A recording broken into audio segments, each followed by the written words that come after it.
And next up at PFL Belfast, we've got Dean Garnett taking on Ciaran Clarke. Give me Clarke in this matchup. He hasn't fought in a year and a half, which does have me a little bit concerned because of that layoff. But other than that, I think that Garnett's going to be too worried about the takedowns here of Ciaran Clarke. Clarke, a relentless grappler who looks to take the back.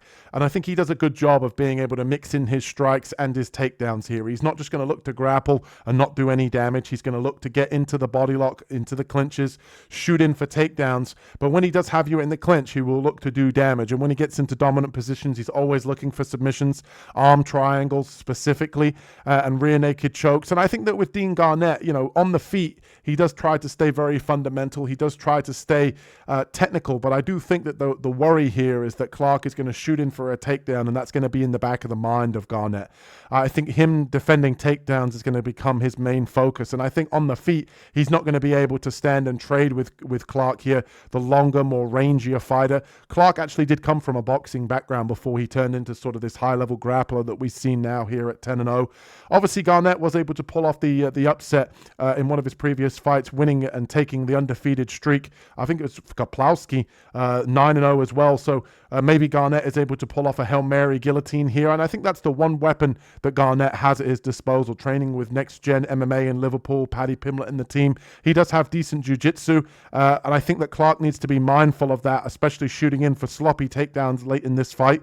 But I think it should be all Clarke in this matchup. I think on the feet, he should be faster. He should be able to fight out at range, mixing in kicks, and, kind of just relentlessly shooting in for takedowns when he's finishing his combinations on the feet. I think he can get the hands up of Garnett, which is going to open up the level changes here, taking the smaller fighter down, getting control, riding out long periods of rounds, and maybe even looking for a submission. But I'm going to say that Clarke wins the decision here. Garnett's going to look to keep it on the feet, but unfortunately, I think he's not going to be able to. He might be able to scramble and get back to his feet a few times, but not throughout the course of the fight. So give me Ciaran Clarke here to get this one done.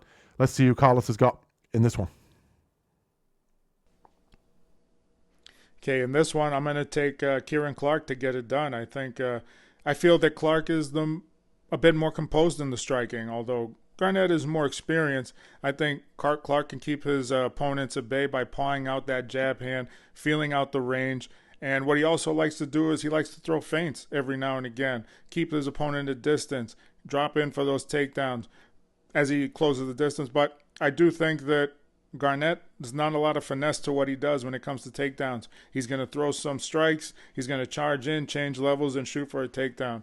I feel Clarke can get the takedowns on Garnett. I feel that even if he gets taken down by Garnett, he can end up in a better position. He could probably sweep to get in a better situation, maintain that top control once he's there, and look for submissions from there or land some ground and pound. He's not very vicious with the ground and pound, but he throws just enough to soften you up, make you have to change position, and look for a submission there. So I'm going to take Clarke to get it done.